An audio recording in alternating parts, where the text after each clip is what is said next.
ഈ സമയത്താണ് മറ്റൊരു കാര്യം കൂടി നമ്മൾ ഓർക്കുന്നത്.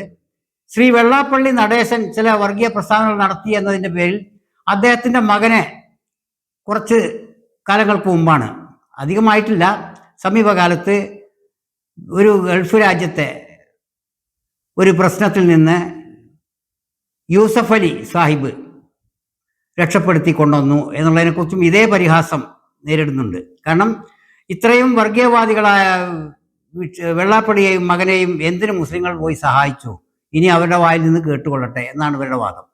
അപ്പോൾ ഇതും ഇസ്ലാമിനെ കുറിച്ചുള്ള അജ്ഞത മൂലമുള്ള ഒരഭിപ്രായമാണ്. അതുപോലെ തന്നെയാണ് ഇസ്ലാമിൽ കുറ്റവാളികൾക്ക് ന്യായമായ ശിക്ഷ ലഭിക്കണം എന്നതിൽ യാതൊരു തർക്കവും ഇസ്ലാമിലും ഇല്ല, മുസ്ലിങ്ങൾക്കുമില്ല.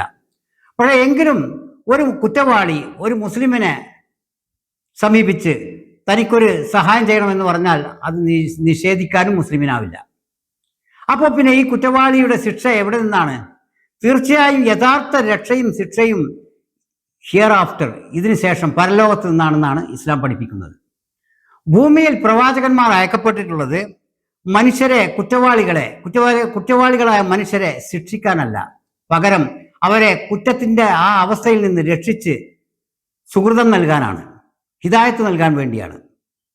ഇതിനൊരു ഉദാഹരണം, പ്രധാനമായ ഉദാഹരണം മുസ്ലിങ്ങളുടെ പ്രഭാഷണങ്ങൾ പലപ്പോഴും കേട്ടുവരാറുള്ളതാണ്.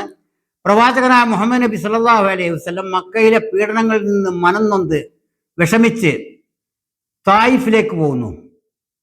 മദീന പലായനത്തിന് മുമ്പാണത്. തായിഫിലേക്ക് ചെല്ലുമ്പോൾ അവിടുത്തെ ജനങ്ങൾ അദ്ദേഹത്തെ കല്ലെറിഞ്ഞ് ഓടിക്കുകയാണ്. ഇദ്ദേഹത്തിൻ്റെ തത്വശാസ്ത്രത്തെ അംഗീകരിക്കാത്ത അവിടുത്തെ അവിശ്വാസികൾ അദ്ദേഹത്തെ വ്യക്തിപരമായി തന്നെ പരിക്കേൽപ്പിക്കുകയുണ്ടായി.